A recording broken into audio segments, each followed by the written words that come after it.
have easily been given an award, but we did only have a few awards that we're going to give out. But I am going to give multiple. I'm going to give multiple awards for some of the categories. Did not get that interpretive dance, Tony, that I am absolutely hoping for, but we got some pretty good ones. So we were giving out prizes in the categories of most engaging, most creative, and and technical accuracy.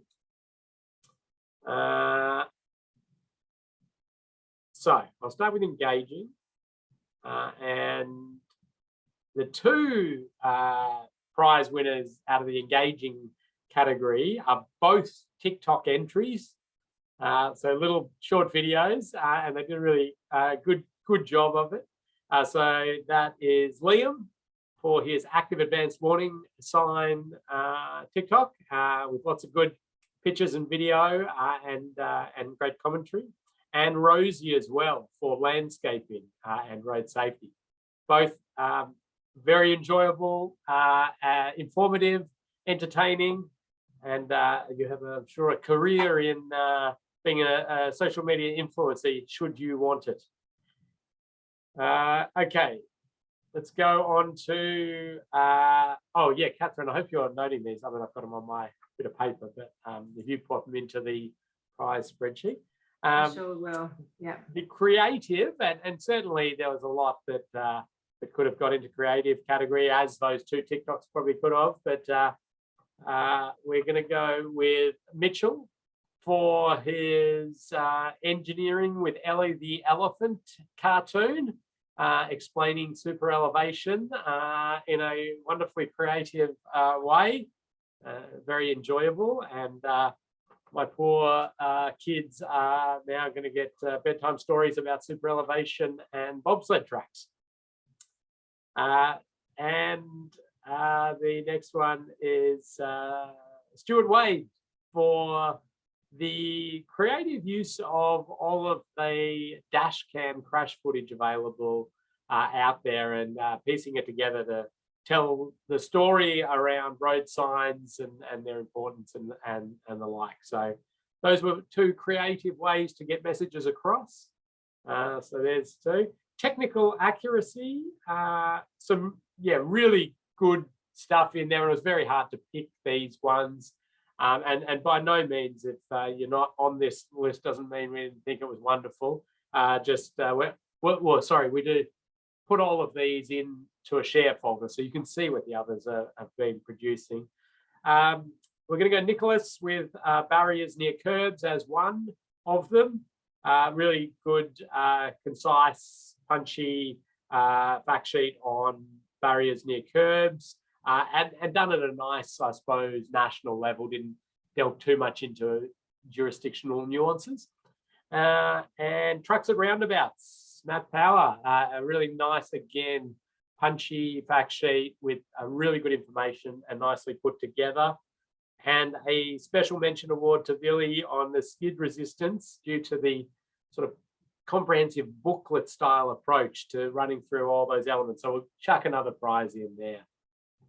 So well done, everybody. And as I mentioned, we'll organise in Moodle for those to be put in a little folder, and you can then just have a look at them.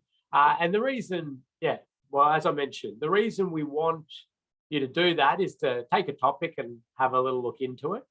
Also, the fact that we can't cover all the topics we'd like to in our time. So this gives us a little pool of a variety of other topics for you to look at in some engaging way. And it's a bit of fun as well, often putting it together and having a think about it. So yeah, have a look at those. Well done, everybody. And yeah, everybody that has that submitted anything, well done. And a few people who are still just getting around to it. I think they couldn't quite get the lighting right on their filming, so they were waiting for a day with perfect lighting to do their filming. I'm sure that's the reason. But get those in. You won't pass the course until you do. So that's the first thing I wanted to cover. And if you've got any questions about that, pop it in the chat. Catherine will feed it to me. The second one is that a lot of you have submitted your your 360-degree Montrose roundabout removal, traffic signals stuff, and we haven't yet put the marks in for those. I've had a flick through just to get an idea of how people are tracking, and generally pretty good at people are good at identifying issues, finding the issues, writing them up, generally following the formula that we ask for, thinking about energy, and it's generally pretty good. I just want to touch on a couple of things which I am seeing as reoccurring things we'd like improved for your next one. I'm just going to, it's not going to work. Catherine, can you just make it so I can share my screen, please?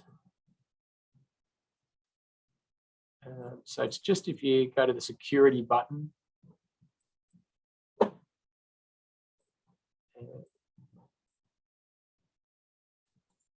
Oh, sorry. I think you just need to reclaim host there, Ken. Okay. Oh, I've done. Yeah, sorry. Fixed it at my end. Sorry. No, all good. Okay. Yeah, good. Okay, so risk ratings.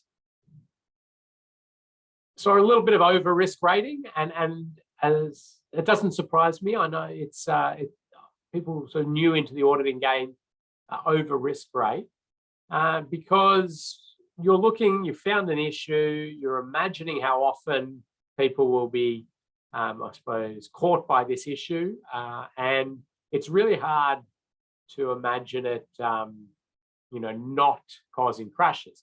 But what we have to do is, so say you had a sight distance, or say you were thinking about the angle of the slip lane entry onto the main road, and it was more than you would like, and it makes it hard for a driver to turn their head.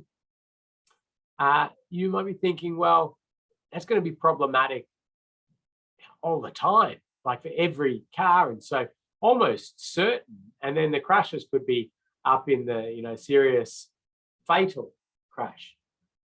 And I can understand how you logically go through that process. But what I like to do to sort of calibrate that is to look and think about intersections with slip lanes with bad stand-up angles of the slip lane that are around the state or around the country, and think to myself, how many crashes do we get there in 5 years from people exiting the slip lane that we could attribute to the angle deficiency over, say, a 5-year period or a 7-year period? And if I'm saying, there might be one or two, like, I suppose it's maybe the fact that I spend my life immersed in crash data and understanding crashes and those sort of things. But you can kind of break it down a little bit further in thinking about how many intersections there are in a state and how many crashes we have per year that result in death, and just thinking about then the odds of that. And then not just at that intersection, it's that specific issue at that intersection.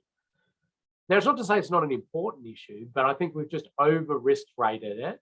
But if you worked it backwards in that way, you'd probably actually start to say, well, it's unlikely. Maybe that particular thing is going to cause the crash 3 to 7 years, and the angles, and if we're thinking about the crash between two vehicles, maybe we're potentially even thinking in the moderate, maybe you've decided that the bullet vehicle speeds will be above sort of that 60, which would be a pretty good benchmark for having a bit of angle on the crash as it happened.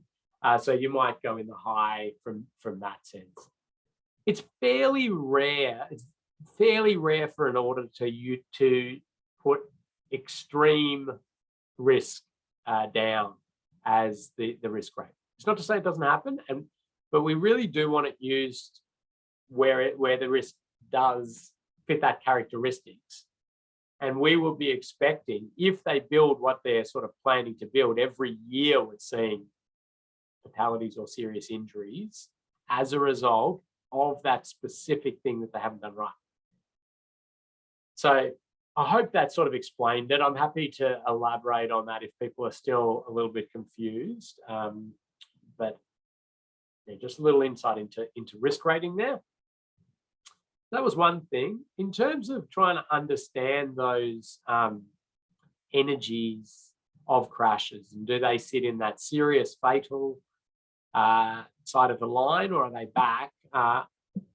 Utilising this bit of the Austroads Guide to Road Safety Part 6, the 2022 version, the one that's just been released, should be really helpful. Just it's got a lot more crash types. These are vehicle to vehicle, vehicle to pedestrian, heavy vehicle to cyclist, and some operating speeds. Don't get confused. This is not speed limit, right? This is what you believe the operating speed, the speed of that crash will be. Actually, I shouldn't say even operating speed.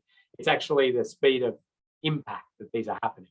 Because this is just essentially a biomechanics physics table of that crash angle, the vectors, the biomechanics and the energy transfer, and what we'd expect in terms of what the human body can handle in those crashes.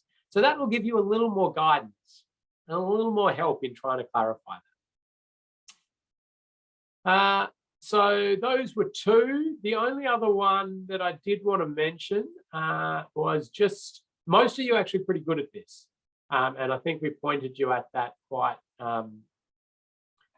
well. But those 4 elements that we want to see in the write-up there: the issue, the specifics of that crash, and seeing the crash type there, so we know what type of crash the concern is, or multiple crash types if you want to.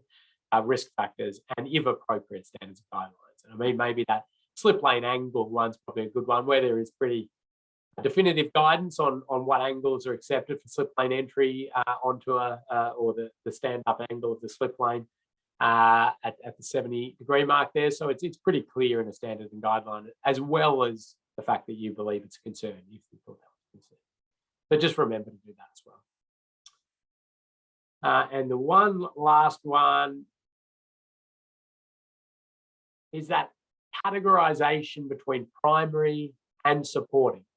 And I'm just using just the 2 categories there. There is that subcategory of supporting, being supporting step towards, but for now I just want to keep it as simple as we can, because for people doing this the first time it can be quite complicated. But really that primary treatment, it's not about removing necessarily the thing that's causing the issue, a confusing line marking or a confusing sign or something blocking a sight line or these sorts of things. It's about making sure that when the crash type that you are concerned about happens, that the energies are within tolerable levels. Okay, so yes, by removing confusing line marking or signs or the like, it's an absolute must. We've got to get rid of all of that. We've got to do everything we can to reduce the likelihood of crash, the chance that somebody's crashed. But those are really supporting treatments. They're going to support treatments. We're still going to have people that make mistakes.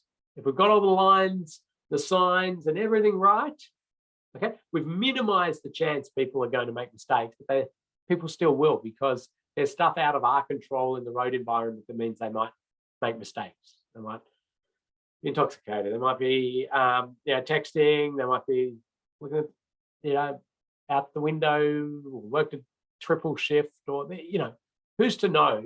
And what we want to do is try to manage some energy within that. And that could be barrier systems, it could be roundabouts, which have that extra characteristic of slowing people down beyond what a straight through would be, and those sorts of things. And as I said, have a look at the Safe System Assessment Framework there for examples of treatments that fit into those categories. Okay, Catherine, any questions for me to deal with before I jump into today's session? No, you're good to go, Ken. So you'll get some feedback on your audit assignment, your desktop 360 assignment, which was really practicing writing, finding some issues off a page and then writing the findings. At the end of this session, we'll give you the actual mock audit, to do, which is pretty much what you did, but with a little more to it. You'll have your own design of something in your local area, and you will have to actually, instead of putting 360 goggles on, you'll go out to the site, but essentially you'll be doing the same exercise. And you've got a little bit more reporting to do, because we want you to just be aware of what a full road safety audit should be looking like as the output. So now there you're getting close to what an actual audit is. The only, I suppose, differences are that you would be out there with a senior auditor, and you'd be in a team, and we're going to limit you to the number of audit findings that we want you to find. We don't want you to be spending days and days on it. We just want you to show us what you can do. But I'll take you through that at the end. Okay, so today we're going to be covering off 2 more road user groups. Sorry, let me just get that up and running. And yeah, so today we're looking at the 2-wheeled road user groups, and those being cyclists to start with, and then motorcyclists. So we'll jump into it. I know some of you are cyclists, as I am, and what we'll be covering off in this session, some of the requirements of cyclists for safe travel, some technical information regarding cyclist safety, common audit issues as we've done throughout, and some terminology and facilities for cyclists.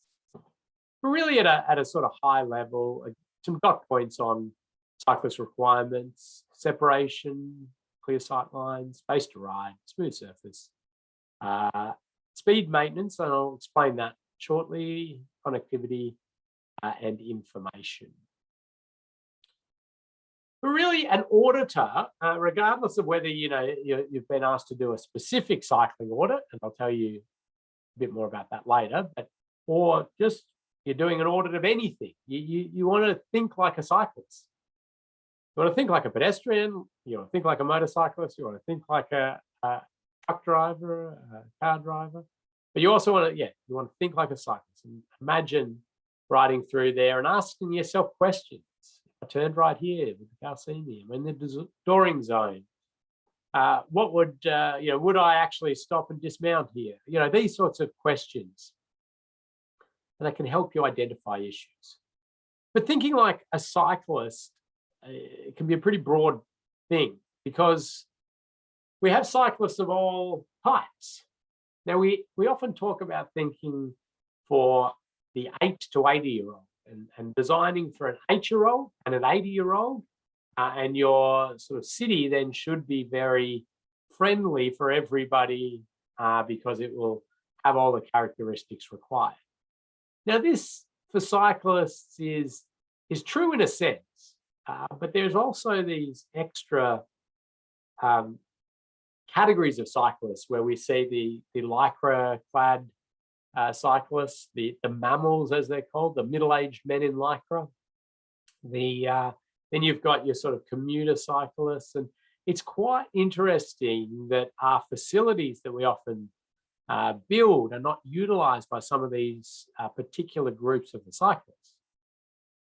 But in that interlinking between our desire for a more active society, more people riding, more people feeling confident to have their kids ride to school, and all of those sorts of wider objectives, they're going to be, there's people encouraging and designing things for this. Our role is to be thinking holistically about these road users, and is that the right thing for them and other road users, and are they going to be using it, or is it going to be pushing them into dangerous areas?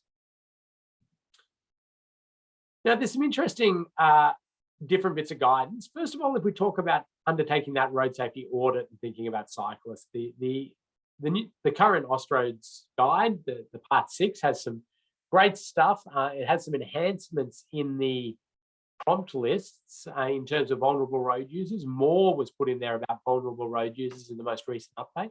So as a new auditor, following through all of those and using them to prompt any thinking around cyclists will do you really well.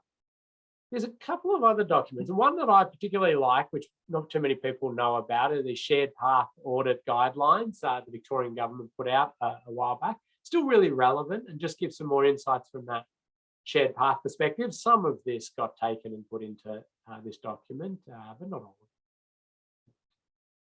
And then we're into the Austroads guidance, part 6A, the guide to road designs, a really wonderful one. Paths for walking and cycling, and talking about path widths and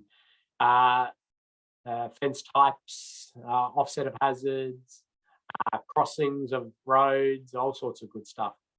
There's also Austroads commissioned a few years back this cycling aspect of the Austroads guide, which was trying to collect together all the different bits and pieces associated with cycling infrastructure around the Austroads guides and consolidate into one document. So again, another good one.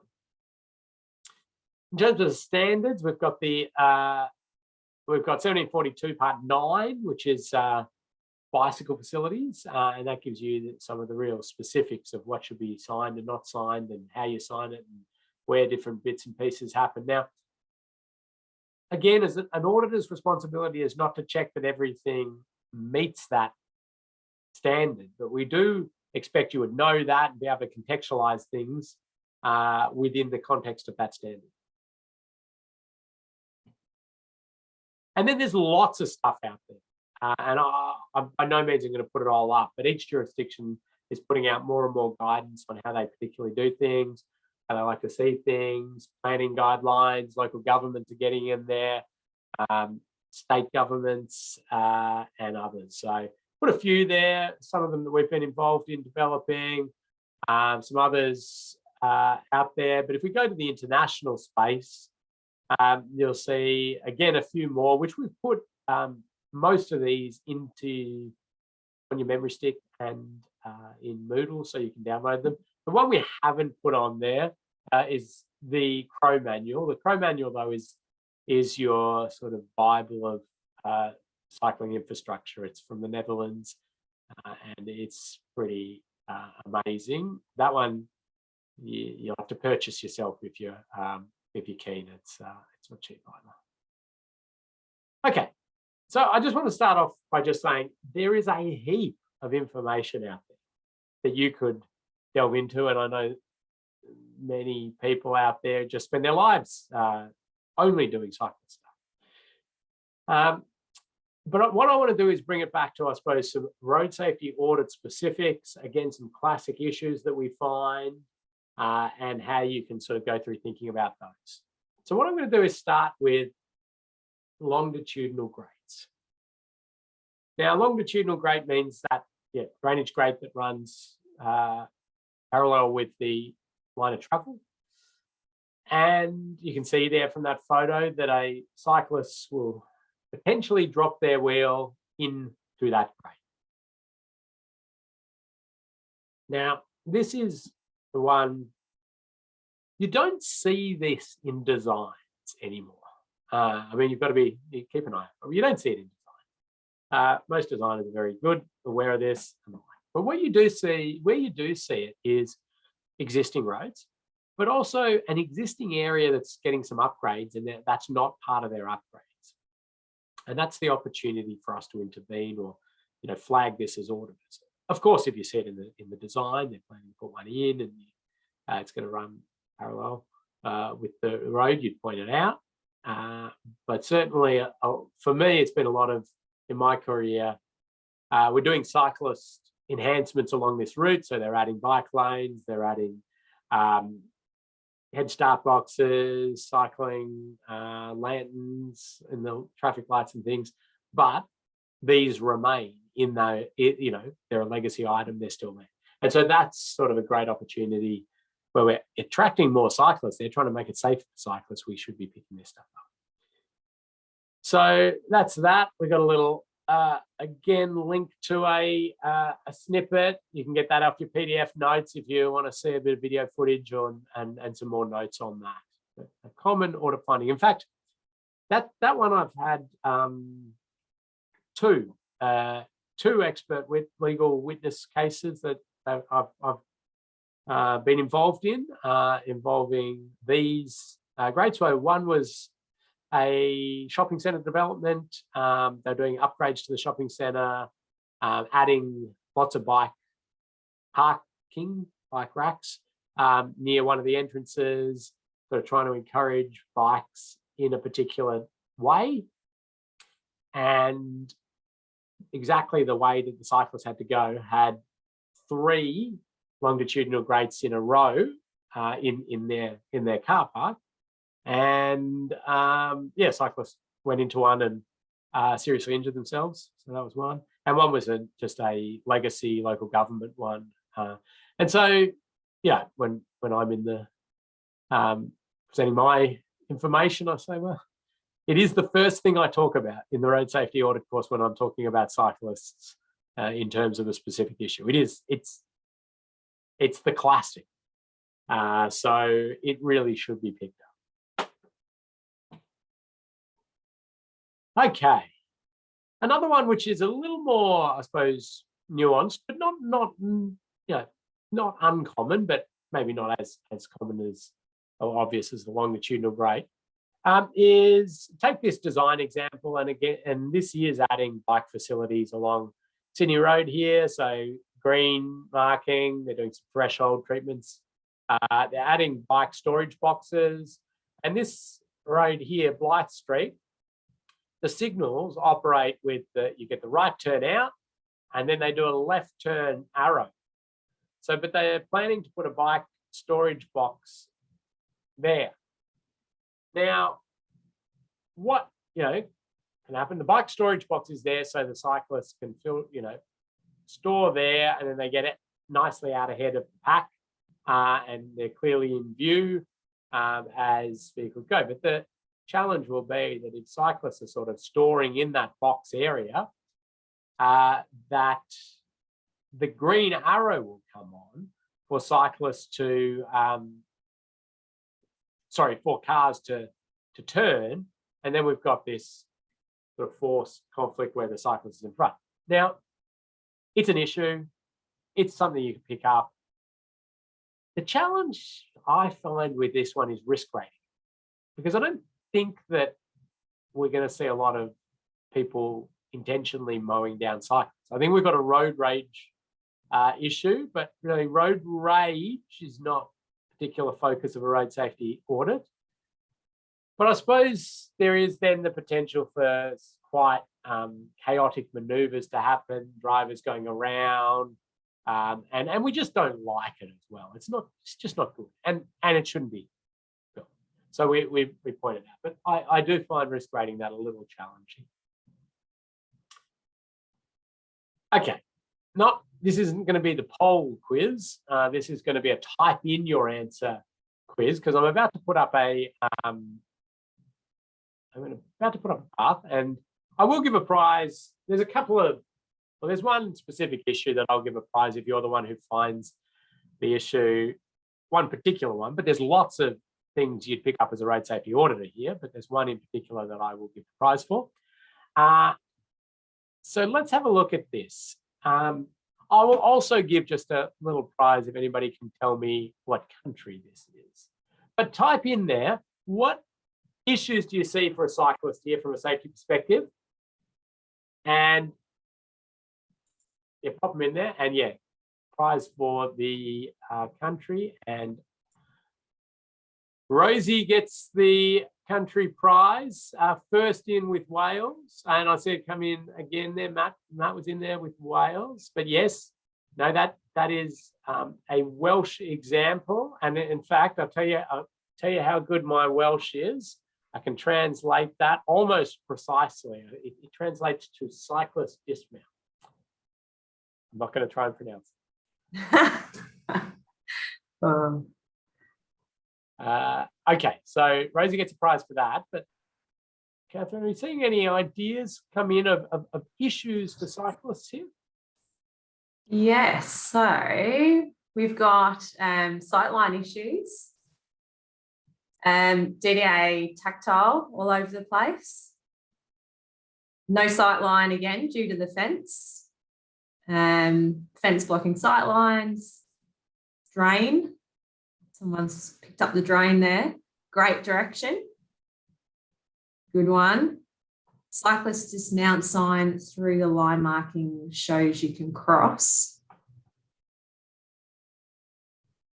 James got the great. Adam pointed that one out. Yeah, so I was looking though back as you were reading there, and I actually think Matt Power was in there first on that. All the way back. Yeah, too many DDA. Oh, sorry. Matt Power. Yeah. Matt, we got two Matts. Oh no, that's his second one. No, way back up. Oh, wave. Oh, geez, yeah. Everyone's had a good go at this. Yeah. Expand out your window to full screen there, Heather. There's so much. Longitudinal great. Yes. Matt, well done. And that was the issue that I was going to give the prize out for. Not to say that, but it was just obviously the one that I'd been mentioning, and then I just did it. But yep, there it is. There's your longitudinal grade, and then that's an interesting one, isn't it? Because it's for a driver or somebody riding on the road, it's fine. I mean, we would use a cyclist friendly one, even with that direction. But this is right in the cyclist path. So good spotting there, eagle eye. But let's talk about some of those other issues. So the fence, great. Okay, so we don't have great sight lines as a cyclist approaching to see vehicles. We don't have the vehicles don't have great sight lines to what's coming. But they put a cyclist dismount sign. So that should be fine, should it? Well, no. And this, I think you're all onto it from the comments I'm reading. I mean, that just does not cut it, does it? I mean, a cyclist dismount sign, what we have to do as auditors is put ourselves in the realistic, what are they actually going to do? Are cyclists going to come up here, dismount, walk across the road, get back on? No, they're not. Well, maybe 1 or 2% of them will. But the majority of cyclists are going to ride through there. They'll probably slow down a bit, stick their head out a little bit, but that can be slightly problematic as, maybe they're not braking. It's not a great scenario. So good spotting there that we could potentially cut the fence back. We could potentially give priority to the actual cycle. Now, you'd want to find out, how much cycling, how many cyclists are going through there. Is that your priority route? Should you be making it that? But that's certainly an option. And then we can do some different signage arrangements here, pointing at traffic to make them stop and give way and raise it. And there's lots of options there. So I think that was good. It'd be interesting to see at night, whether it's sort of see-through, whether it's obvious that you've got to stop there. The DDA one is an interesting one again on the slipperiness of it, the destabilizing of a rider. So lots of good ideas there. I think they were the main ones people popped in there.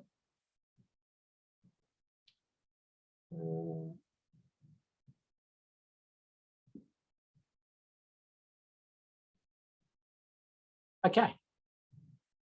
So thank you. So yeah, I mean, the cyclist dismount one's a particularly funny thing, and it's a classic that a traffic engineer is sort of stuck and I'll put up the sign, and then we see sort of ridiculousness like this where the sign becomes this thing that you've got to use because you're worried about the safety. But what I'm hoping for is that as auditors in the early phases of projects, we can be eliminating the sort of root cause issue, the fundamental issue, rather than coming back later with all these signs that are not going to be adhered to and are really only maybe making a traffic engineer feel a little bit better. So let's have a look at a little example, a little bit like the fence one, and I'll tell a little story with this one as well, of course. this is a colleague and I were doing an audit of a new big subdivision in a regional city in Victoria, and it was a sort of post-opening. They built the infrastructure. The houses were sort of in different stages of being built, and they decided to put the shared path facility right up against the property lines. So I think at one point it was actually just a footpath, and then they decided that they wanted more ability for it to be used by cyclists and the like, and then it altered to a shared path. And anyway, so one of the issues that we identified, and I've sort of popped it here, was the fact that some of the fences were high and often had the garage on that right there next to the fence. So you see there that a car backing out there really has no sight distance. Hang on a second. Sorry, I was just looking there. Catherine, did you just write something in for me? Yeah, I just can't turn on my video at the minute. Oh, okay, no worries. That's Sorry. not a problem. So yeah, so a car backing out of there obviously won't be able to see any cyclists coming along, nor will a cyclist be able to see that vehicle. So you've got that issue, and then it's written up, and then some ideas on how it could be rectified, cutting the fence down. Ideally, you know, it wouldn't have been planned this way in the first place, but opening up those sight lines, maybe even removing a pale of some of these fences, it has implications, and maybe we say possible, moderate, high, or however we've decided to risk rate that. The story I want to tell is more about how this was dealt with. So the council had approved the design, and it actually fitted in with their structural plan, for lack of a better term, guidance on developments. And so what they did, they got the report. And they said, thanks for all these different findings. And yep, we're happy to do this, and we're going to do this, and we're going to do this. Can you remove this one, please? Because that actually is part of the structure plan, or the subdivision guidelines and the like. And we've approved this, and so we can't unapprove it as such. And this is where you find yourself in these positions in an audit. You say, well, sorry, I can't remove it. It's still an issue. This is where you use this and work out what you're going to do about it. And of course, they're not happy because think of the trouble that's going to cause. But I really only highlight that just to say that as auditors, you do find yourselves in some of these sort of ethical dilemmas occasionally. They can even get quite heated because they're, saying, well, we're paying you to do a job here and you're just making more work for us and making life harder. And well, that's our job, is to not to necessarily make people's life harder intentionally, but just if we see it as a risk and an issue. And so they did, they took that, they had to pay, the council had to pay to alter fencing and get agreement with the particular houses that had that. And then they changed their documentation for future ones and those sort of things. But keep it in mind. So different surface issues. Obviously, there is that ability for the cyclist to lose grip or drop into an opening. But I also want you to be aware that cyclists will alter their line of travel to avoid surface issues, and they will move into more dangerous areas sometimes. So while you might look at it and go, well, I don't think it's going to really be a big issue from that perspective, think about the altered riding lines. Intersections can cause a fair bit of a challenge often. Here's an interesting intersection. I mean, this, You often see this when a new leg has been added on an intersection where things do not line up. So let's have a look at that. You've got your through lane there, and if you line that up, where does that go through to? On the footpath, and that one kind of lines up with that lane. And you do see this quite a bit. You'll often see designers looking down a physical plan to try to look at these different alignment of lane style stuff. Oh, CAD now, you just sort of draw your lines on it and everything like that. But the issue here as a road safety auditor, if you see this on a design or if it's in the existing, you're going to get sort of sideswipe crashes with cars, because somebody will be sort of tuned out, they'll be driving along here, they see their lane right in front of them, they're not sort of twigged on that that's not theirs. This one coming in, and we get that sort of sideswipe. Minor crashes. We don't want them, and so we should be eliminated.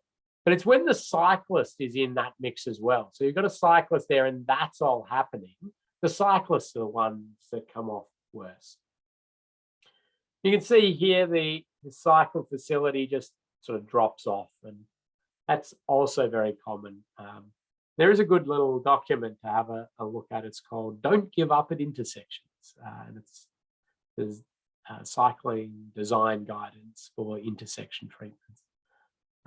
So there's different ways that could be done, expensive things that could be done, such as deviating the bikes off and providing sort of the sort of protected intersection style treatments, which would work quite well. Obviously, trying to not do this in the first place when intersections are being designed. Good use of RPMs in the intersection. So they're raised pavement markers. They're not. So you probably heard a lot more of RRPMs, raised reflective pavement markers.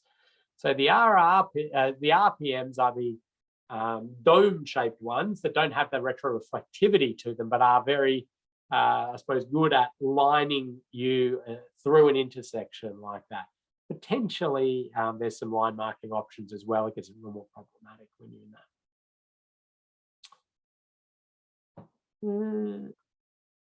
Yeah, so just think about that cyclist getting involved.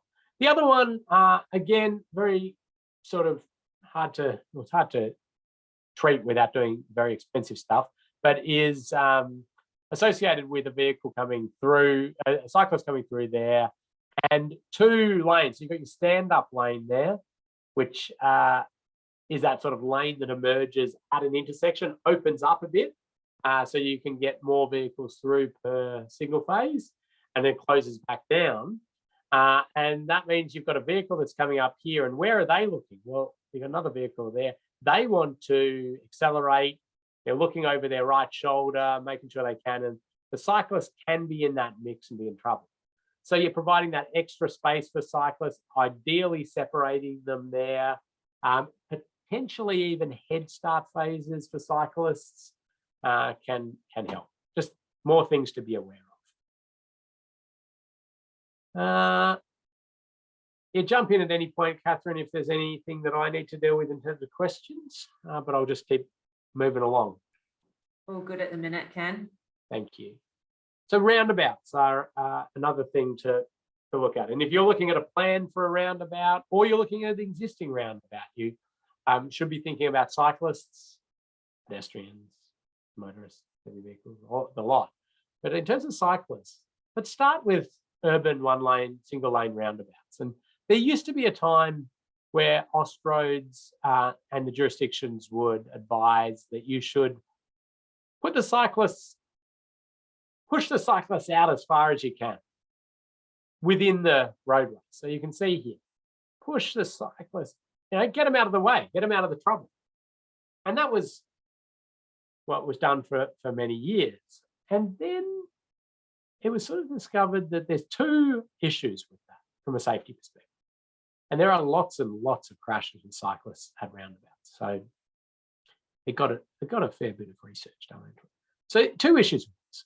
The first is that you're opening up a gap that tempts some drivers most drivers are very good and courteous and wait, but some drivers push through and try and squeeze through there.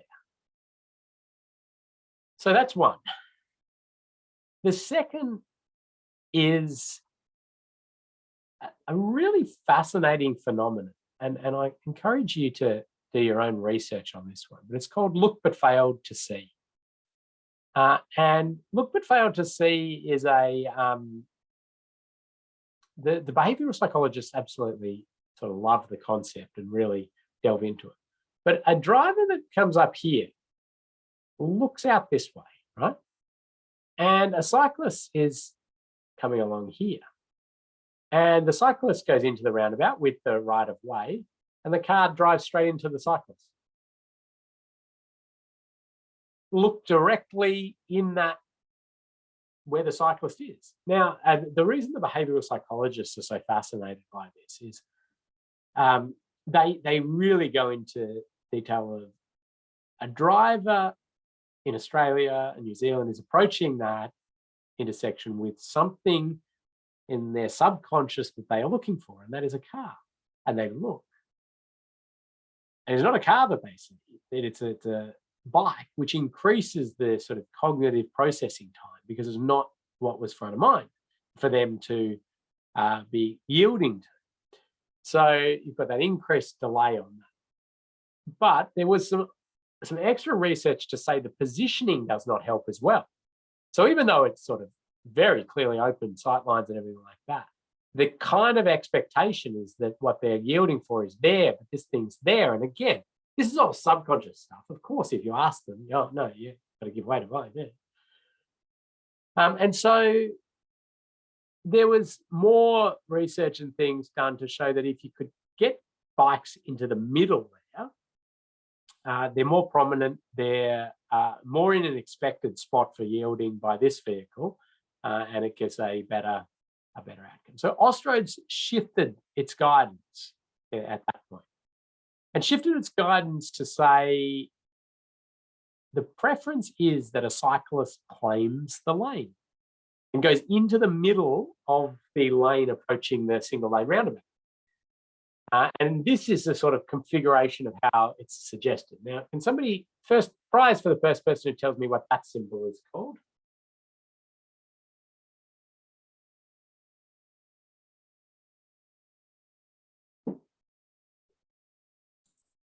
Okay. Off the mark there. Yep, somebody got it there, Catherine? Yep. Goes to Mitch. Well done, Mitch. Sharrow. Sharrow is correct. Yes, it's a combination of the word shared and arrow. I'm pretty sure most jurisdictions use that term, sharrow.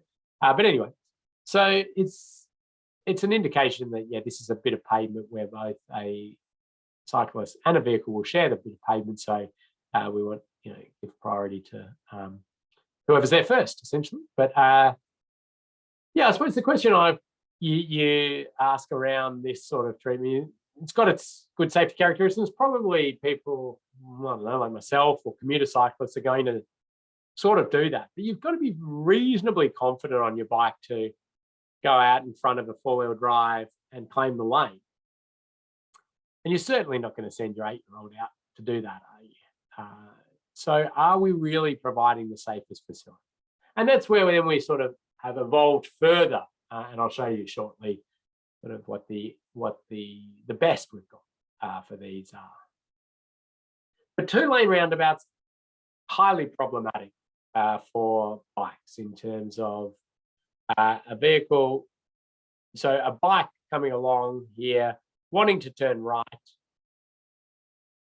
has to either cross essentially 2 lanes or claim a lane, get in there and come around. Extremely challenging.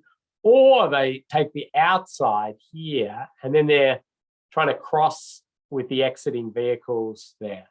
The 2-lane roundabouts, very challenging. Plus, you get a dynamic visual obstruction challenge, which is enhanced for cyclists in terms of how does this work here. So you've got vehicle, so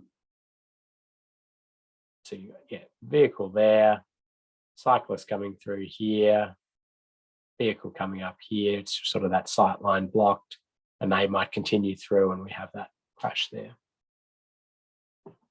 So in terms of how you can really make these sorts of facilities as safe as you can for cyclists is to provide separation and that cycleway around the roundabout outside of the circulating carriageway. And here's an example of or a mock-up of one for a big dual lane roundabout. It does take a bit of land, but the idea being that the cyclists are off, they can go through. Maybe they get priority, or maybe not. But then if they want to turn right, they pause, they wait, pause, wait, and continue on their journey. Nice idea.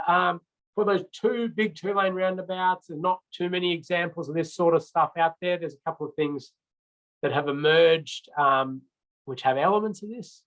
But in terms of a local roundabout, and we're seeing these now popping up in Victoria, Queensland, New Zealand's building one at the moment. Not sure if New South Wales got anything yet, but I'm sure they're looking. But the idea is, we term them a protected roundabout, or people call them a Dutch roundabout. And you see there that the cyclists have their own space around there. And if you wanted to turn right as a cyclist, well, you'd come in and you'd go around there, and off you'd go and join back onto the road. And it has priority over vehicles. And there it is built. So that's down Moray Street. And you can see there, nice raised facility, slowing vehicles on the approach in here. Priority there for pedestrians and cyclists. And then, a vehicle has to give way there and then give way here. And then when they exit, they're going to have to wait and give way, and then they have to go. But these are generally sort of accepted on the routes. We're saying that it's should be priority for cyclists and pedestrians in these areas where there's lots of pedestrians, there's lots of cyclists, there's lots of desire to have more people walking and cycling through these areas, and vehicles might have to wait a little bit and not get the absolute best run possible. A question there, Ken, from Billy, about blocking the intersection. With this treatment create some blockage? Yeah. So, it occasionally sort of does, where you've got this vehicle tries to exit here, props there, then the next vehicle behind it tries to exit, and the vehicles are coming up there, they can't get through. And in the end, so the local government, and with the support of state government, said, that's okay. We're okay with the fact that this roundabout is going to be saturated, because that's not our priority.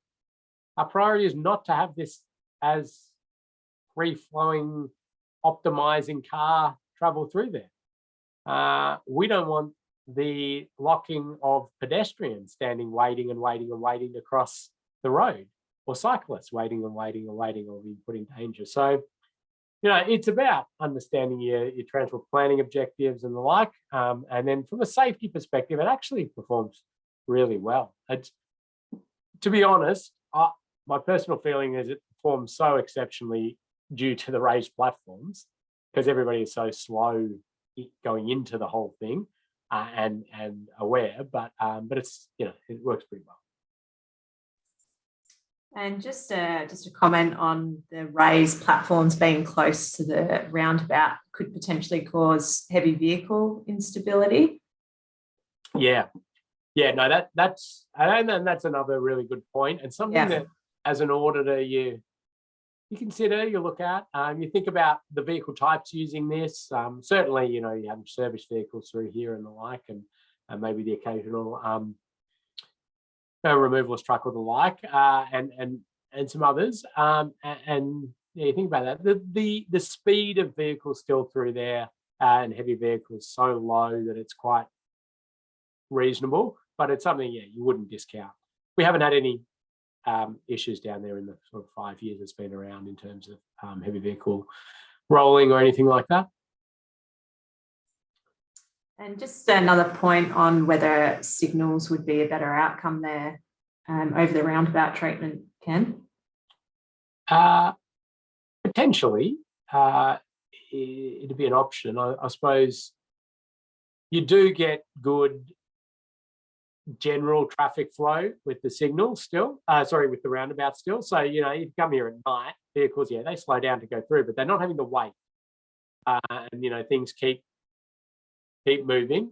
It was a roundabout, so you're not, you know, ripping something out, extra infrastructure. You don't have to pay for your signals and the signal maintenance and the electricity and all of that. So,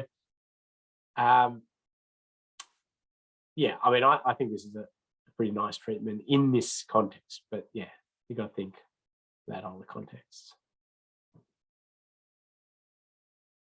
I mean, as a road safety auditor, and I suppose cycling is as good a point as any to talk about innovation and how we can be involved in innovation as road safety auditors. And our job as road safety auditors is certainly not to stifle innovation. And we can, as auditors, get fixated on the risks it will cause and lose track of the benefits it will create. If that makes sense? Because innovation is new, obviously. It's creating or it's doing things in a new way or a new way to solve a problem. So I just flagged that as an auditor, yes, we want to identify risks and point out ways to rectify this, but there is the provision in an audit to have a section before all your findings where you can make some commentary, because you certainly we don't want audits to be stifling innovation if the innovation is going to give us safer outcomes, better outcomes. And this is where I say, you know, you can see these treatments that are, you know, going to reduce crashes by 80%, hypothetically, 80% reduction in crashes, and we're going to have a very small 2% increase in a new crash type or something like that. You know, it's a better thing that we start doing that all over. You know, that's what we want to be doing. We would love that 2% to be 0% increase and just all the benefit. And we'd want our audits to be pointing those out, giving ideas on how we can reduce that risk. But if all anybody's taking out is the risk, that 2%, it can start to look like a bigger issue than the benefits we're getting. Now, our job as road safety auditors is not to do a, you know, economic analysis, a multi-criteria assessment of this and, you know, provide that full comprehensive. But I do sometimes like to have a little opener before I get into these findings to say, you know, the auditors, you know, can see big value in this treatment from these perspectives and really think it's a wonderful treatment to be going for. We've identified a few things that could cause some risk, and we suggest you have a look at you know, ways to reduce that risk. Right. And this, I suppose, yeah, these protected roundabouts and different things are classic examples of where auditors can be real stoppers for innovation if they're not providing that sort of input. Just another interesting one, Surf Coast Highway, sort of protected bike lane sort of comes in. The design had this little mammal pouch, they called it, or one of our designers called it, the mammal pouch, where cyclists could pause and you know, go make their choice there. Yeah, I can see pros in that. I'm worried a little bit about larger vehicles coming around here, and we know they sometimes can track a little bit over areas, and are they going to be hidden? So you're thinking about those sorts of things. And maybe, you know, your finding talks about the benefits. You know, this is good because it stages the crossing, but we're worried about those. So maybe it should be happening a bit further out here, or just providing that sort of information. So here's one where it is a 2-lane roundabout. Now they were providing a facility for the straight through for cyclists. And when you look at the plan, it's really actually quite good. And as an auditor, you look at that, you go out on the site, it's currently got no roundabout there, it's a give way intersection, so you're imagining it. Go, good, yeah, that's going to come off here, that's nice. And they're going to have a sort of separated facility to ride, that's good, it's all looking good. And then you go out and they've built it, you have a look at it and you go, okay, so it's now been built. Now I'm worried a little bit here when I sort of see this is, will cyclists understand what's going on here? It takes us a good few seconds to get our head around it. We haven't sort of planned, but to me, as putting myself in the shoes or in the saddle of a everyday sort of cyclist and the like, I'll probably go up here and go, that's the footpath, okay. Fight it out in the roundabout. There's a little cyclist only sign up there, and you may notice that. But this is where I think that a little bit of extra work would make a huge improvement to this. And it's so minor, but really if we were just to put a little bit of green marking there, that's pretty much all you'd kind of need. Maybe make it a bit bigger, just to really highlight to cyclists that's for them. And you see some different examples of this where the green marking is being used for that guidance for cyclists. Now that's not the original reason for green markings out there. They were used for conflict points where a cyclist could be, to highlight to motorists to be extra aware that a cyclist could be coming to this point. But it started to be used a little bit as a guiding treatment, guiding colour. We're going to have a break soon. I'll just finish off the bike stuff. We'll then have a little short break and we'll get back into it. But a few more slides to go. Let's just very, very briefly talk about dooring. And we see dooring being that term for when somebody opens their door, cyclist collides with the door or flips the door and falls into traffic. And we've certainly seen an emergence of these crashes and unfortunately fatalities and serious injuries associated with them. And it's really problematic on your Sydney Road type examples where you've got your clearways and those sorts of things, because you might think, oh, well, we could create even just marking a bike lane. Well, it's not the best, but you start to maybe with little buffer zones or the like. But that during part of the day is the middle of a traffic lane, the middle of a running lane, because it's a clear way and the parking's gone. So challenges there. And again, step back at high level strategic transport planning and thinking and the like.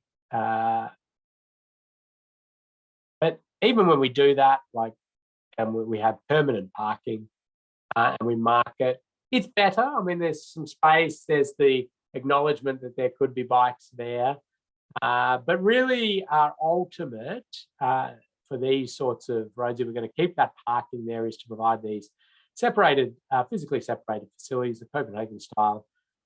And they provide a pretty safe treatment, removing a lot of that drawing risk. Occasionally there's depending on the width you've got. But yeah, it really does a good job. But it's not without its risks as well. One of the big risks of vehicles turning in and not being able to see cyclists coming through. So trying to ensure that sight lines are there is a really important one.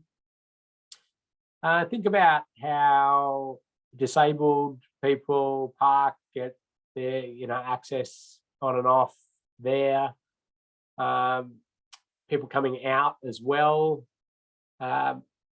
One thing I like to recommend is a bluestone style treatment in this bit, or even little raised bits, because that vehicle that's turning in, and imagine it turning in there, has to really slow down just before that conflict points. So it's almost like a little threshold treatment, and it can work really effectively to highlight that and vehicles slow down right at that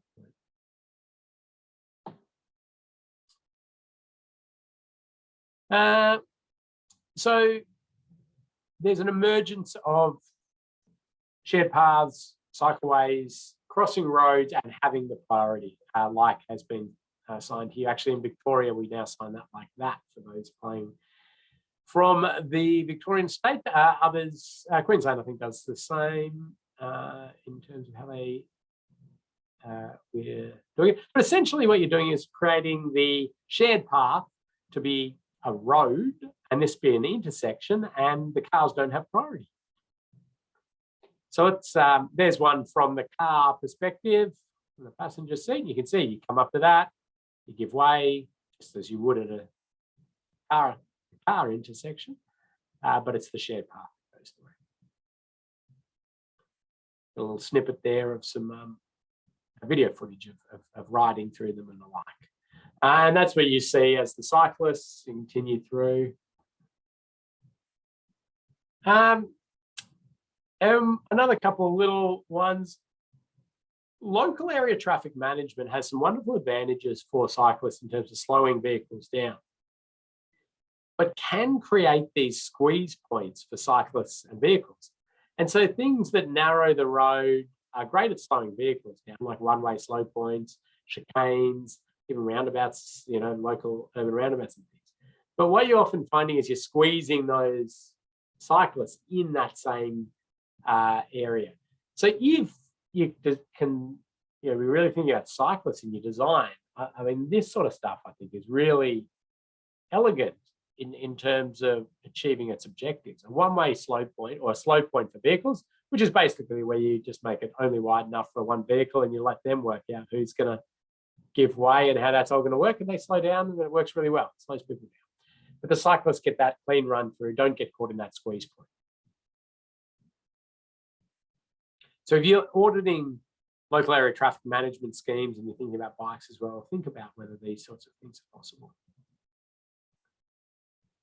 I mentioned the shared path audit guidelines, so which brings us on to the sort of common issues for shared paths and some safety considerations. There's me out doing shared path auditing.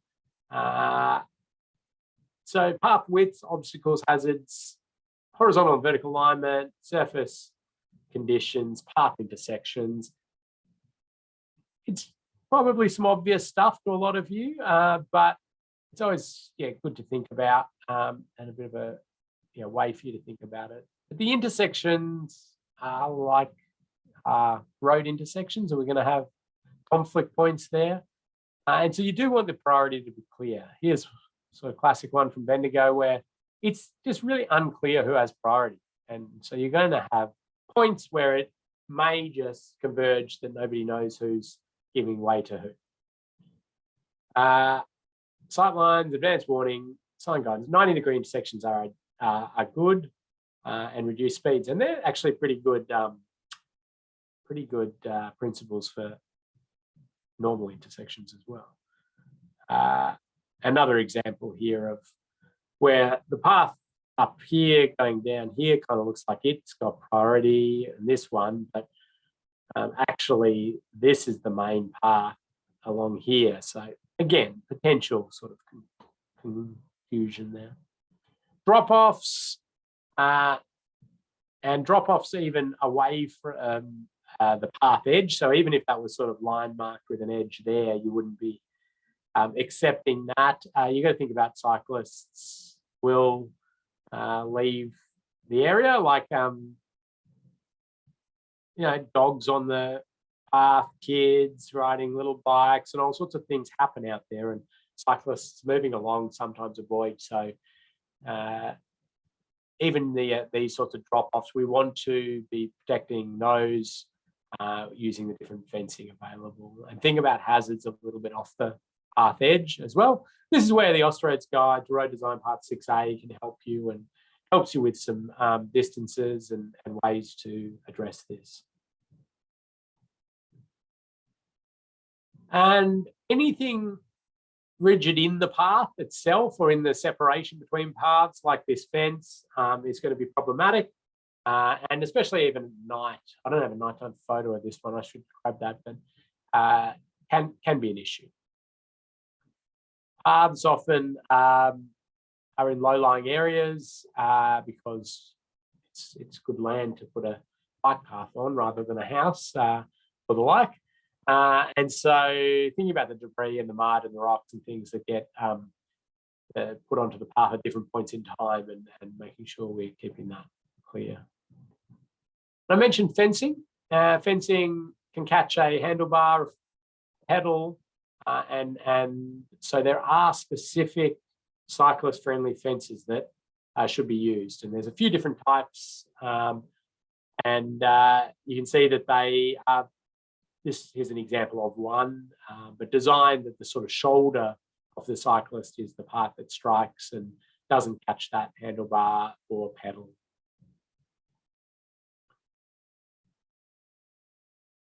Just a couple more things on this one.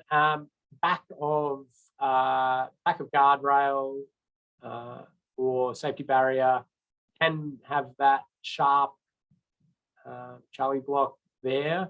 So while it's a really wonderful thing to be protecting cyclists from vehicles that are leaving the road and also protecting vehicle occupants from hitting the trees and the like, if a cyclist was to hit the back of this, very severe. So treatments can include things like doing a back-to-back system, and there are quite a few available. There's some plastic products that can be used and a few other things. Just again, something for an auditor. You don't necessarily need to design the answer, but you're highlighting the issue and helping them think about ways that they might rectify it.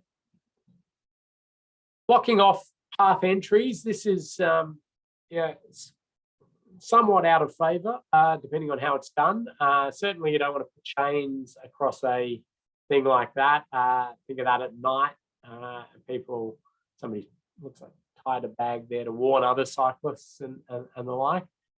And if you're going to put anything in the path, I think this is a decent example. Ideally, the cable stay would not be sitting in the middle of the path, and it would be somewhere else. But if it has to be there, they've got line marking on the approach. They've got flexible bollards, so those are flexible, and they're really well delineated, retroreflective marking. It's a decent color. So there is a resource sheet on your USB and in Moodle around those specific cycling audits. I've taken you through. I mean, shared path one's a good example, but taking you through sort of what you might be looking at above and beyond what every road safety auditor should be looking at, how you ride it, and what sort of things you'd be measuring and looking at. So that's there. I think we'll skip that quiz there, Catherine, because I want to give people a little time to have a stretch, and I want to be able to get into motorcyclists and then give them their audit. So we've got a fair bit to do. So how about we come back in 4 minutes and we'll jump into it. Sounds good. Okay, see you in 4 minutes. See you.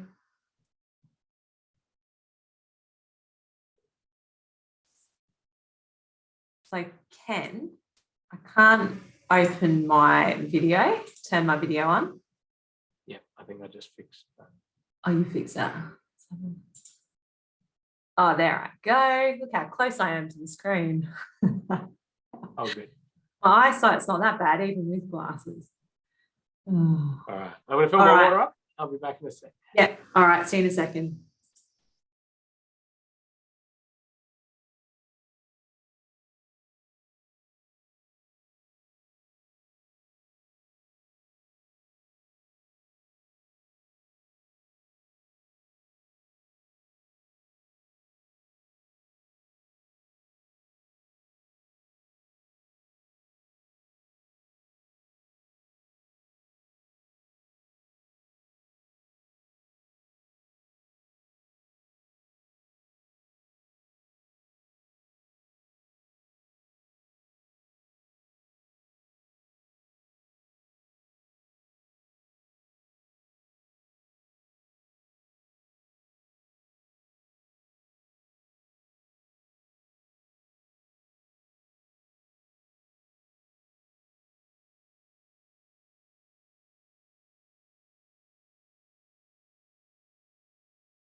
Hello. Okay. Doing well here. I was just having a look there to make sure we had lots of exciting designs and sites for people, which we do, and we'll take them through that fairly shortly. Great. Just a question, which I thought was really good from the group about e-scooters and sharing infrastructure with cyclists. Is that going to be I can see that being an issue. It's we do see it with our mopeds in the city and the smaller motorized vehicles. So yeah, I thought that was a good question. It is a good question, and I'm not sure I can shed a huge amount of light from a research evidence-based perspective. It's more my opinion on it, and everybody's opinions are fair and reasonable to put out there. I mean, I'm torn. I mean, I think we're seeing a lot of emergence of the e-scooters and electric skateboards and all these new things coming in and then mixing in different ways with road users, and you sort of worry about the different implications and how does you manage all this. In terms of a physical risk perspective for an e-scooter, I agree there's a risk there, and there's a risk for e-scooters colliding with pedestrians and cyclists colliding and the like. I did look though at our next road user group, motorcyclists, and think, imagine if, how we sit by and let that risk level just carry on, yet we're communities getting up in arms about the e-scooters. It's a very interesting risk perception profile going on. Yeah. So there you go. I made commentary and didn't really answer anything. I just think it's it's just a good point. Before I jump into it, I mean, I think that we need to be so much more nimble with legislative reform across Australia and New Zealand, because the speed at which innovation in transport happens from a commercial sense, like a Uber or an e-scooter, or and the way we go about legislative change is archaic, and so it's so far gone before we're just scrambling to catch up, trying to work out what to alter and what would be good, and are we comfortable with this risk, and then there's tens of thousands of them out there before you do anything. Anyway, all right, motorcyclists topic there, aren't we? But let's talk about the very high risk road user group that I just mentioned, motorcyclists. Type into the chat if you are a motorcyclist. Have we got any?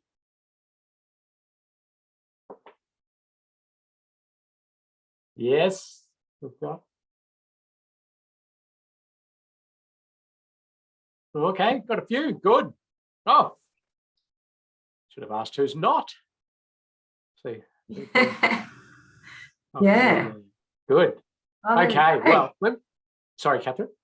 No, I was just saying, I'm surprised. We've got four motorcyclists. Yeah, I'm a licensed motorcycle rider. I would not say I'm an active or experienced motorcycle rider, but I did get my license and ride enough to have a few insights. I was running the motorcycle safety levy program for Victoria and spending lots of infrastructure spend on motorcycle safety. So I thought I should get some idea of the requirements. But yeah, let's jump into it. Again, very similar to bikes in the sense of what we're trying to cover in this module, really just the requirements, some technical information, and then common audit findings and some different treatments and terminology. The motorcyclists are 20 to 30 times more likely to be killed or seriously injured compared to cars for the same travel A to B. And there's a large number of reasons why that's the case. And I think some of them are very obvious. but the fact that there's no protective shell around the rider is a big one. The inherent instability, the two wheels, the size being smaller and hidden behind things. And then, yeah, like any road user, there's behavioural challenges out there. So some riders are out there for a thrill, and a lot aren't necessarily, but it's an interesting, really interesting road user to analyse and try to improve the safety. So back I mentioned there, I used to run the motorcycle safety levy for Victoria, and we came up with the first Making Roads Motorcycle Friendly document, which was trying to capture things that are in things that present risk on the road network that are particularly dangerous for motorcyclists compared to others, and just highlight those in the document. And then other states started sort of taking that and adapting it for their own, and that's really good. It's really good to see. So we're just about to release a new Victorian one on that, and your jurisdiction will have one most likely. I've got a few of them on the screen there. New South Wales, there's a New Zealand one, that's the Victorian one. And we've put those in to your into your memory stick and in Moodle, so you'll be able to find them. But here are my sort of 5 S's to think about for motorcycles when you're undertaking a road safety audit. Sight, can the motorcyclist be seen? And can the motorcyclist see what's coming up? Surface, is the surface appropriate? Signs, have we got signs to warn, inform, guide?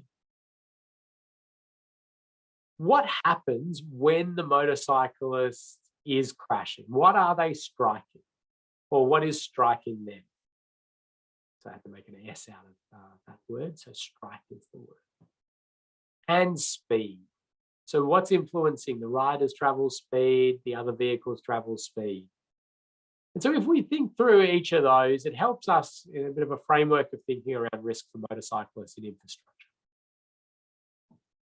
When I mention risk there, pause to see who's the first one to type it in. Risk equals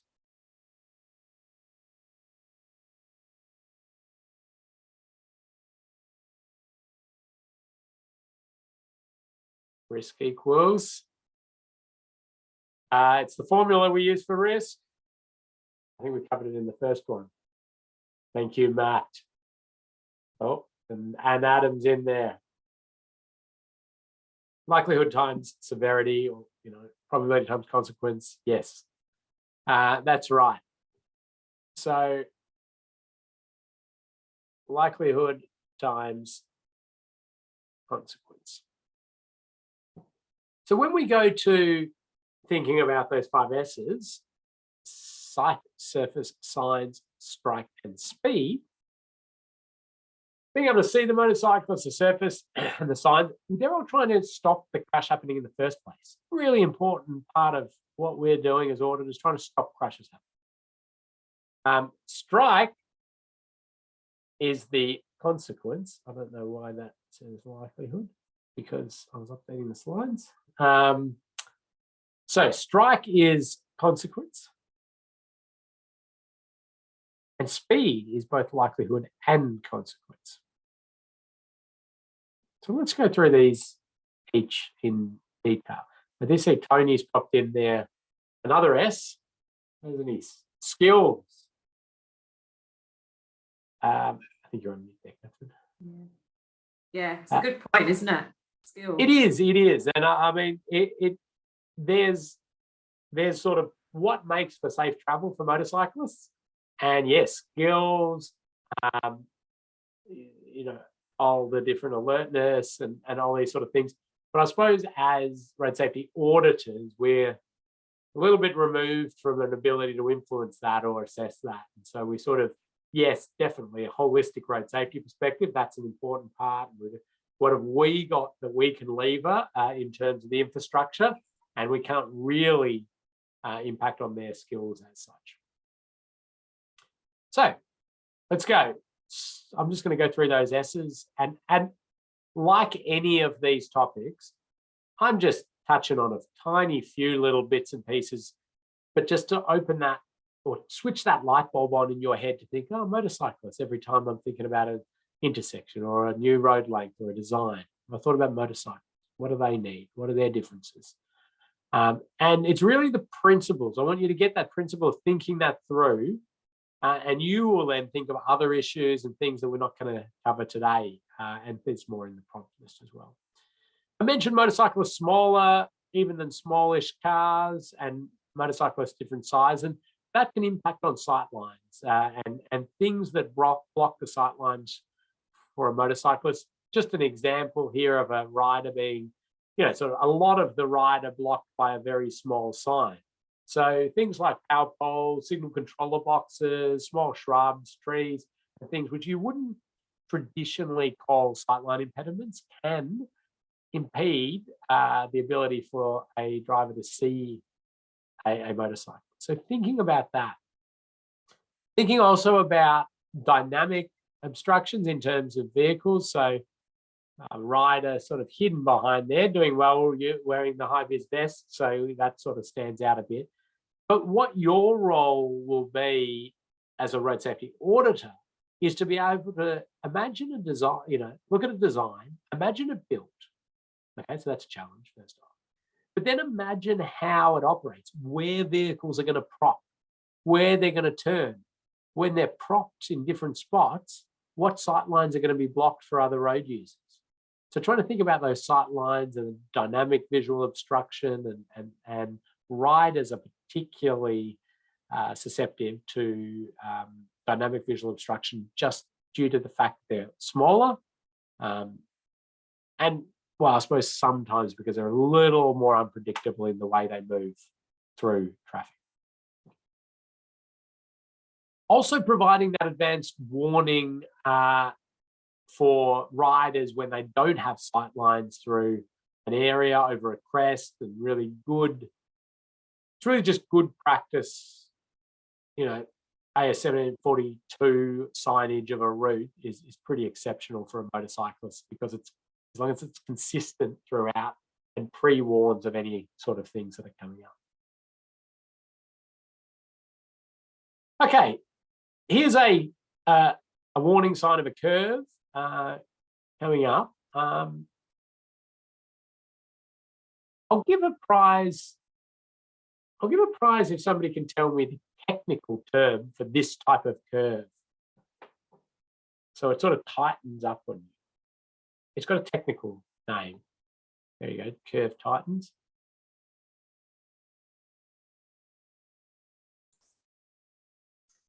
A few answers there. Compound curve, hairpin. Yes, it is a compound curve, is the technical name. So well done. So in fact, I think both Matt and Anthony can have a prize on that, because that's that's an interesting one. It's also more, people often call it a double radius curve. So you've got essentially two radius curves, but it is actually called a compound curve. But why am I putting this up on this for motorcycles in particular? Well, if you're doing a road safety audit and you can identify compound curves through data, through like a gypsy track, or through having a rider go through and tell you that, oh, that one tightened up on me, that is a really high risk area for a motorcyclist. The reason for that is that a rider will come into a curve and they will be fairly set on their line and their speed, the line that they're going to ride the curve. And they're basing it on the curve radius that they can see. If it tightens up, they just don't have that ability to really do that. So what we'll see is riders going out onto the other side of the road, or if it's a one the other way into the roadside, just as it tightens up. You've probably experienced this in a car, or I suppose some of the motorcyclists there have probably experienced this on the bike, and it's a very scary thing. But in a car, you might even lose a bit of traction. But you've got those four wheels, and usually you can survive there. here's an example of one we're looking at as a motorcycle safety route treatment, and it's a curve radius of a 252 curve radius coming in there, and it tightens up to 117. And there were 4 motorcycle runoff road crashes at this location. Isn't that incredible? Now, there's compounding risk factors. This is an unsealed bell mouth, so that's like gravel that can get washed out onto the road a bit. But that's really interesting, isn't it? Now, I'm pretty sure you're all aware of what sort of, we talk about curve radiuses. That's because it's sort of like you imagine a big circle and its radius, and that's the curve, and then smaller one there. But just in case you're wondering why we're talking about radiuses of curves in terms of how sharp they are. Okay. Here we go. We've got a keep clear, and we've got a bank of traffic from a set of traffic signals up here. Vehicle 1, vehicle 2. Now, a motorcyclist could be either, but we see in the crash statistics around Australia and New Zealand, a motorcyclist is more often one of these. Which one? Pop it in the chat. 1 or 2, do you think?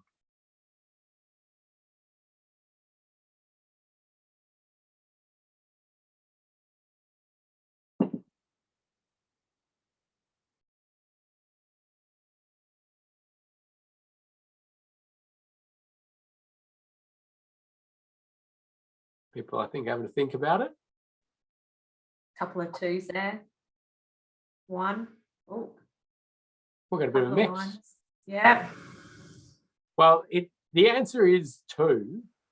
Motorcyclists are more often, not to say that they couldn't be 1, but the reason they're more often 2 is because you have the vehicle, the car here, and the motorcyclist coming up is just more hidden because they're smaller. They often approach at a bit of speed too.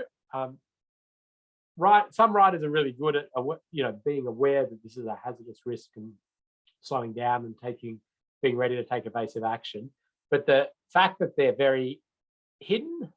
Now you see this crash quite often with cars as well. Hidden, same crash. Again, though, where they've got that shell of protection and often far less severe.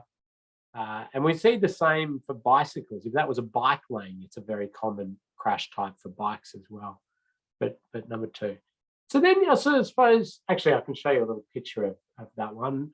That actual intersection is very odd to have to keep clear over that side as well. That's a congestion management little thing.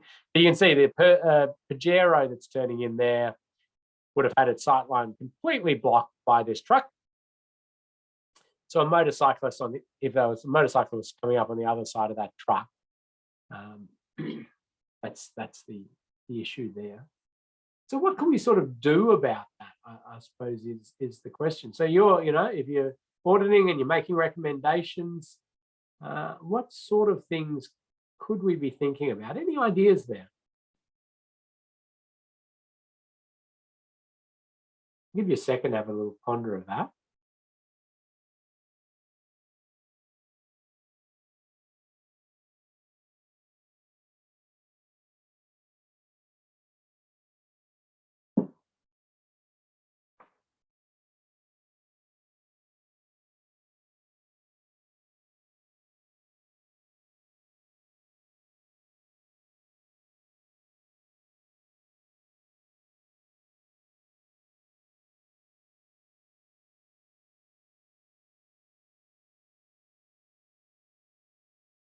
Okay.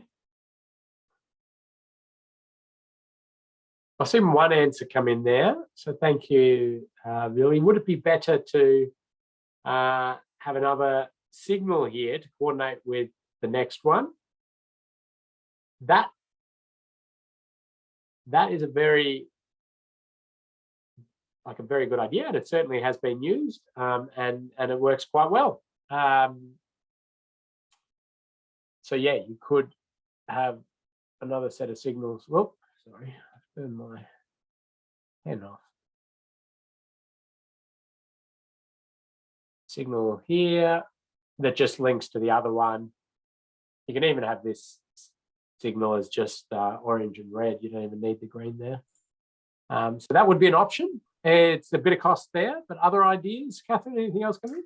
Yeah, the next step up from signal with raising it, a raised intersection to slow the speeds down. Yeah, that's right. That's a good one. So you're raising that point to slow vehicles on that through. So trying to slow down that approach speed. Yep, I like it. Other ideas? Remove the keep clear to remove the false sense of safety. Yes. So yeah, the keep clear is very much just a traffic operations flow thing. The safety, we know it's not going to help safety. So would be worth looking at that. And just a comment there on working out where you've got the number 2 there, why that lane is empty. Yeah.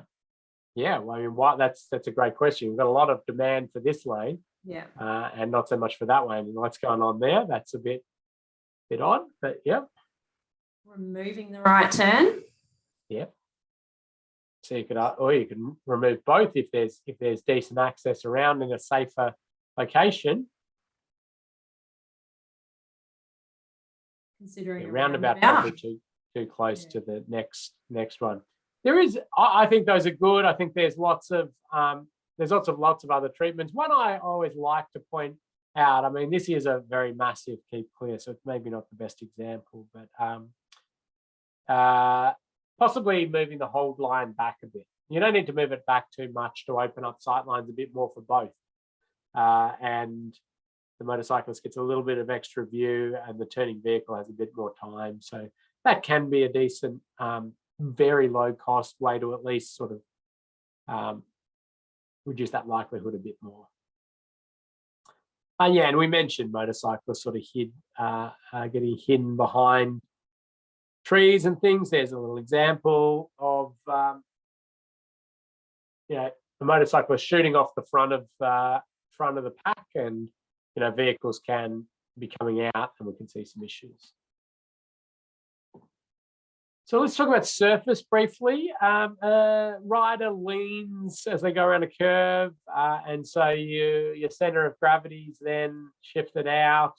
You've got 2 small contact patches on the surface, and the surface is so important then for motorcyclists. And we call motorcyclists the canary in the coal mine when it comes to surface defects. They are the first to be killed or seriously injured when the surface starts to get bad. And the really most important basis for this is where a rider is braking or leaning. And so on a curve like this one, on the approach there and through the curve, once they're out and on the straight and upright, nice to have good surface, but it's not as important as those critical lean and braking points. And so, consistent, good skid resistance roads is what we want. Like this, unfortunately, we're lumped with a whole lot of different surface challenges out there, and they're often occurring on a lot of motorcycle touring routes. We see sort of depressions in the road like this one. We see, I'm not sure the technical term of this one, but roads that are just stuff. That's not looking good at all. You might go, well, that's so bloody obvious. No rider's going to hit that. Well, you've got to think about riders sort of, they're riding behind a truck maybe there's a bit of fog and the like. So we just got to think about all of these. It's actually, one around a curve. It's actually the road just keeps slipping down the hill, piling up more road material there. But even around work sites, the debris that gets washed out from the work site, it can be slippery for a cyclist and a motorcyclist.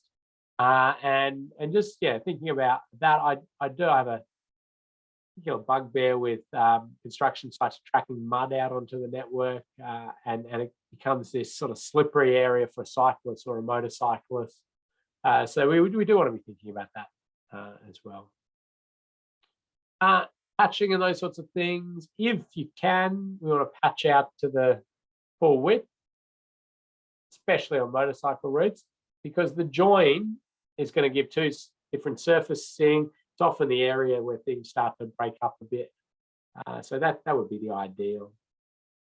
And if we do have areas where we do have failure, and this one's on a very popular motorcycle route, Yarra Ranges, you're coming around a curve as a motorcyclist, you're kind of locked in on your speed and where you're going, the line you're traveling. You see this, there is no option as a motorcyclist to come inside this, because your line and your lean and your speed, that's what it is.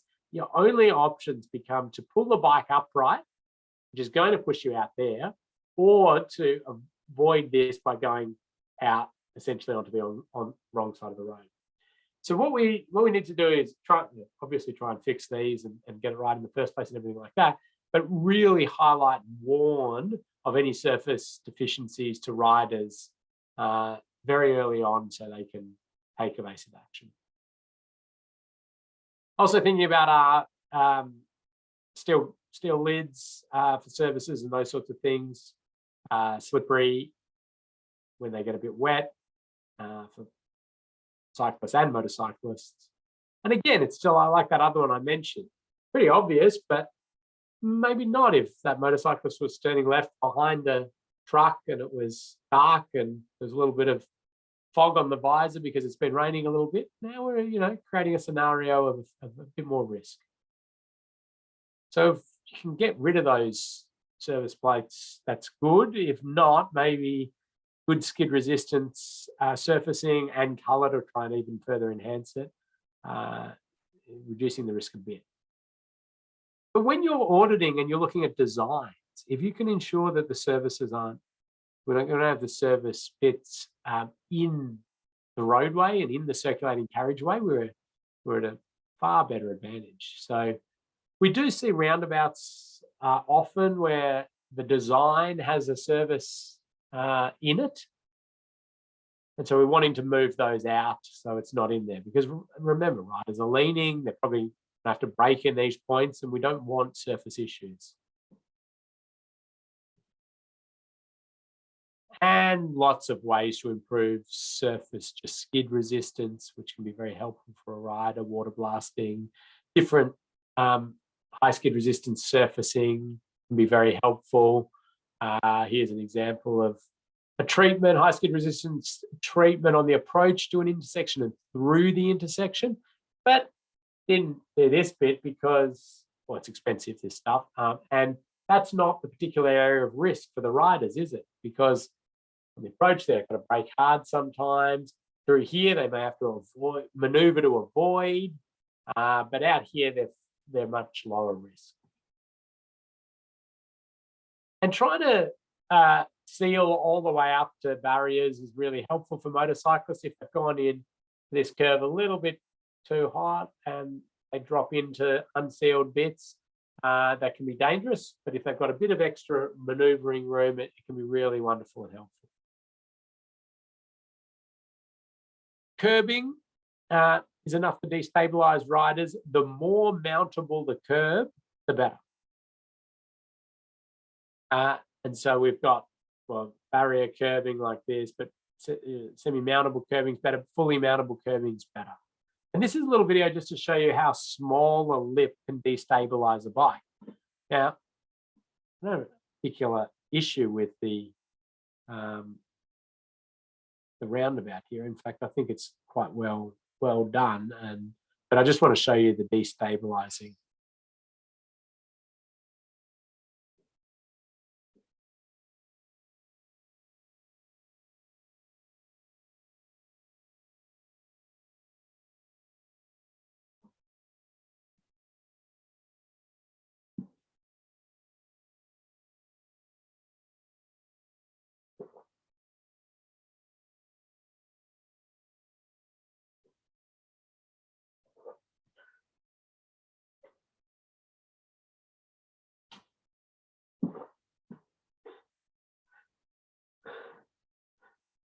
Yeah.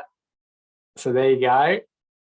A comment saying fail, which is yes, correct. It's like they've parked their bike into that little grab rail, which is where sort of you use to have a shared path or a cycle path across a road. So somewhere for the cyclist to grab onto, not have to unclip. I showed that actually when I was in New Zealand running some training, and they took me out to the out here, and they said, hey bro, we use PVC piping, it'll just break away when the rider hits it. I thought it was quite innovative. I'm not sure it's going to last in the UV light, but anyway. Jeez, can you imagine if there was a cyclist, a pedestrian waiting to cross? Yeah. At that moment. Wow. Yeah, that's right. So there is a risk there from that perspective. Was there a question for me? Or, no, all good, Ken. Just a fail of the motorcyclist. Running out of time here. Guaranteed, as a road safety auditor, you're going to be asked at some point, if you're in to get into auditing in a big way, to audit something that has large sways of paint on the road. Be that a big, want to paint a big stop sign at the intersection because people keep overshooting the intersection, we want them to stop, or something like this. And it's all good intentions, but you've got to think about the skid resistance, the slippery nature of this with a bit of moisture. The line markers will tell you, they'll say, no, it's got great skid resistance. And they're not wrong when it first goes out there. But after it just gets, over time, it gets worn down, it gets polished up, and then it gets slippery. So really think about motorcyclists and cyclists and paint. And there's good warning signs, particularly for motorcyclists, used in a lot of jurisdictions to highlight some of those specific motorcycle risks. Obviously, you want to get rid of the issue, but if you're warning, extremely effective to alert motorcyclists, and you would like to do it with a supplementary plate there, so they know that riders are really aware of this. There was some research done into that, and they act accordingly. Telling them that the route is dangerous that they're going to. Is actually, there's a good New Zealand study on that to show, that doesn't really do it. They know it's high risk. In fact, that's why they're there. They like the windiness, they like all of these other elements of it. So let's highlight the specific issues as we can. And just go generally for any roadworks or anything like that. And strike, I had a graduate at one time, quite a while back, just plot out all the different spots motorcycles crashing on curves. No real surprises there, but the majority is the outside of a curve, as you'd expect. Not quite the same for cars. Cars are a bit 50-50 because of the overcorrection ability. So you start the crash to going to the outside of the curve with the centrifugal force, but then they overcorrect and shoot into the inside of the curve quite often as well. So, but thinking about the outside of a curve on popular motorcycle touring routes and something like this, where we've got a really popular motorcycle touring route, surface issue here. Then we've got some, sorry, let's get my pen back. Yeah, it's a bit of a surface issue there. And then with these concrete blocks, for some reason, it's not a great setup for riders. Not going to be great for other vehicles as well. And just the galvanized steel poles, it's incredible. Like we as an industry just call that a frangible pole. We call that all these, we'd say, frangible, all frangible. That one not frangible, but they are frangible for cars. Your standard galvanized steel sign pole, easily strong enough to kill a motorcycle, easily, and it does quite often. It's incredible. When I do this course in person, I bring a piece of galvanized steel pole and I have a motorbike helmet as well. Offer a prize to the person who's willing to put the helmet on, and we hit them as hard as I can over the head with it, just to. No prizes have been awarded yet. Nobody wants to do that. So just think about that, and the way we can think about it is to consolidate and not use just signs willy-nilly. Consolidate, minimize sign pole use, and in areas of particular risk for motorcyclists on popular motorcycle routes or in other areas like that, there are low mount signs available. There's new products coming along at the moment, which sort of have breakaway mechanisms on the bottom of the sign. You've got to be really careful though. It's got to be one that's going to withstand your wind loads and everything like that. There's a lot of floppy signs out there that people have tried with good intention, but they're just a maintenance disaster. You got to think about some good ones. But think about the motorcyclist leaning also around curves. So some, road furniture next to the roadside could be an issue. This will be taken out by a truck before a motorcyclist, I reckon. But there's a staged photo of a motorcyclist and Wally, it appears, leaning around a curve there. And finally, barriers. Barriers stop vehicles leaving the road. They're not designed for motorcyclists, but there are things we can add. Half the motorcyclists that hit barriers are already on the ground sliding.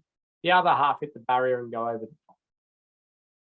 So we can provide the underrun protection, which is really nice. Does a good job. There's an example here of before and after. So thinking about that, when you're auditing, if it's a popular motorcycle area, really should be suggesting this. Some jurisdictions are going beyond that, and it's just standard practice for any barrier system to add the underrun protection. And I've put some videos in of motorcycle dummies, crash testing without underrun protection, and then with underrun protection. And there is a European standard on motorcycle crash testing for barriers, and they do a decent job. As an auditor, though, you want to think about the end terminal, making sure that's not added to these functioning parts of it, how it's actually put on there, and just generally thinking about not only the safety of riders, but the general public. And wire rope barriers, it's a bit of a myth that these are somehow extra dangerous for motorcyclists. Motorcyclists hit them, they go over the top, or they hit the bottom, they hit the posts. The one thing I suppose that's true is that we don't have a great retrofit device for wire rope for motorcyclists. Some jurisdictions use a stack cushion, which is just basically football goalpost padding essentially around each of the posts. And it does a little bit. I wouldn't say it's great. But I'd say if you've got a popular motorcyclist route, you're not going to be using wire rope safety barrier anyway. You'll be using flexible W-beam with underrun protection. Okay, I think that's good because I sort of just repeat, continuing sort of talking about motorcycle danger around barriers and the like. And I'm happy to have sort of one-on-one chats with anybody who has a particular interest in that. I mean, a day's worth of discussion and material and photos on that. But Catherine, I'll check in with you for any questions while I bring up Moodle, if that's all right. Yeah, sure thing. Yeah, just a comment there about organic material building up with the rub rail. Yeah, you've got to think about organic material, snowdrift, animals, crawling, not being able to go under, lots of considerations. We've only got a minute now, so I'm going to be really quick here. In Moodle, you'll find complete your audit visit. You'll find an audit template there, and you will find a site with your name associated with it. So let's click on one of those there. So the template, like the one you practiced doing. Sorry, are you seeing my screen, Catherine? Yes, I am, Ken. Yeah. It's a full audit template, but only fill the bits out with the yellow highlight, all right? That's what we're going to ask you to do. Yellow highlight. It's been updated. This is for the 2022 version of the Austroads Guide.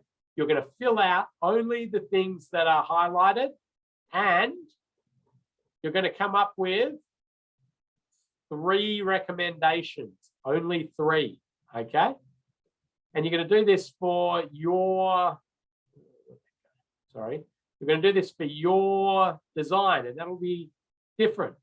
So here you go, somebody's design there, and some of them may have where it's come from, some may not, and you're auditing, just like the Moray Street example, you're auditing what they're planning to produce. You're going to finalize it. You're going to upload it. Now, you're going to wear your safety vest on site. And the final thing that I want to say on this, well, there's a couple of things. We want you to put a photo here of you on site to prove to us you actually went to the site and looked. So it could be a selfie or whatever.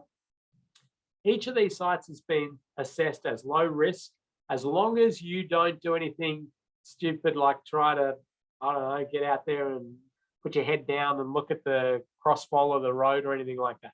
You don't need to get out there and measure lane widths or anything like that. It's for you to see how it operates, to just get that general feel for it, okay? So be safe out there. Your template's there. You've got your design in there. If the design's not a good location for you, get in contact. We can probably find something closer for you. If you've got any questions, give myself or Catherine a call. I realize we're over time now. So if you've got to leave, that's all the information there for you. I'm just going to say here that it's due the 3rd of March, so you've got a bit of time on it. We're here available to answer questions, to guide you, and there is a quiz for today as well. Well, actually, no, I think the quiz is just to say that you will be safe and a little safe work method statement for you to complete. There's both. There's a quiz and safe work method statement. Any questions, anything to add there? No, just to, fill out your swims, important. Yeah, so you'll have to have a look at the swims. I think it's only how many wallies is the only quiz question. I thought that was the case. Just a question there on, is it just day only, Ken? Oh yeah, no, great. Yeah, day only, and that's highlighted in the notes. We don't want you out there at night. Just have a daytime inspection. Okay. all right. Sorry, I got caught up in motorcycle. But thank you, everybody. Sorry, we went 2 minutes over time. But do, as you download your site and you think, if you're confused at all, call Catherine, call me, send an email, get it all clear in your mind. But you're just repeating kind of what you did for the 360-degree exercise, but with a slightly different document. 3 findings. That's it. Don't give us more. We're not going to read more than that. Yeah, thank you. Right. Thanks, everyone. Best of luck. Be safe. Bye. Bye.